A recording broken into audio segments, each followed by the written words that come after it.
শাড়ির আঁচলে লিখেছেন শক্তি রূপেণ সংস্থিতা, খুব বিধ্বস্ত দেখাচ্ছে আপনাকে, কিন্তু শাড়ির আঁচলে লেখা শক্তি রূপেণ সংস্থিতা, কি বার্তা দেবেন?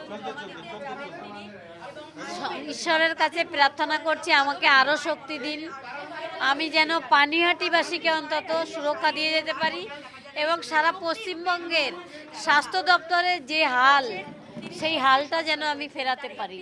স্বাস্থ্য দপ্তর মানেই তো আমাদের সেই স্বাস্থ্যমন্ত্রী, ওনার বিনা অনুমতিতে এত বড় বড় কাণ্ড যে ঘটে উনি জানেন না, উনি সবটা জানেন। সন্দীপ ঘোষ কি একদিনে সন্দীপ ঘোষ হয়ে গেছিল? তখন যদি সন্দীপ ঘোষকে মুখ্যমন্ত্রী জেলে পুরতেন তাহলে আমার মেয়েটা আজকে আমার কাছে থাকতো। যে ঘটনাটা, যে বিভিন্ন মহিলাদের দেখা গেল আপনাকে ঘিরে বিক্ষোভ দেখাতে, তাদেরকে নিয়ে কি বলবেন? তারা আসল তো অপরাধী নয়, তাদের তো শিখিয়ে পাঠানো হয়েছে।